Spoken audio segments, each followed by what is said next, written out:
Англия. 17 век. Студ, дъжд и страх. По улиците тишина, поради чумата, която броди като сянка. Млад студент от Кеймбридж се прибира в родното си село. Никой не подозира, че в следващите години, в самота и мрак, той ще промени начина, по който човечеството разбира света. Това е Исак Нютон.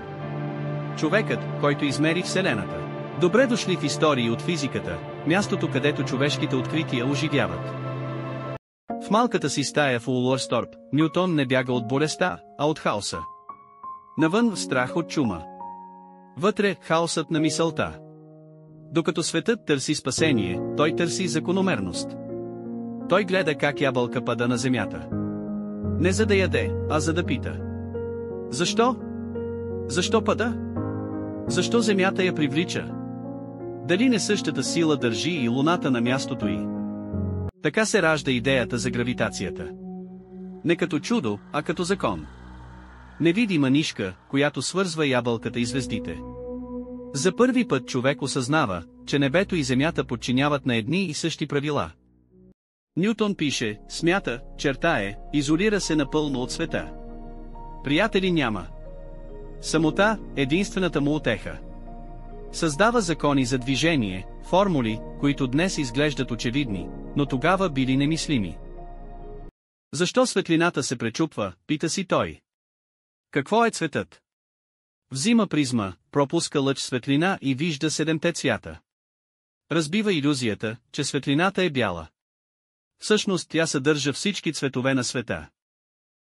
Години по-късно, в Кеймбридж, той представя своя труд «Принципия математика». Книга, която ще промени всичко. В нея, 3 прости закона. 3 изречения, които описват всяко движение във Вселената. От падането на ябълката до орбитата на планетите. От полета на куршум до траекторията на комета.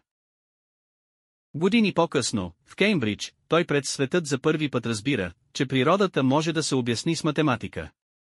Че Бог, ако съществува, говори на езика на числата. Нютон вярва, че Вселената е механизъм. Съвършен часовник, създаден от божествен разум, но подчинен на строги закони. И че човекът може да ги открие, ако е готов да плати цената в самота, неразбиране, обсесия. С годините Нютон става затворен, нителен. Пише трактати за алхимия и Библията. Опитва се да намери формула дори за Бога. Геният му граничи с лудост. Но дори в лудостта има ред. Исак Нютон, човекът, който измери Вселената. И докато ние днес се опитваме да я разберем, може би най-голямото му откритие остава просто това. Че самото любопитство е сила, равна на гравитацията. Това беше история от физиката. Ако това видео ти беше интересно, натисни «Харесвам» палец нагоре. И се абонирай за канала, за да не пропускаш следващите истории за хората, които измериха света.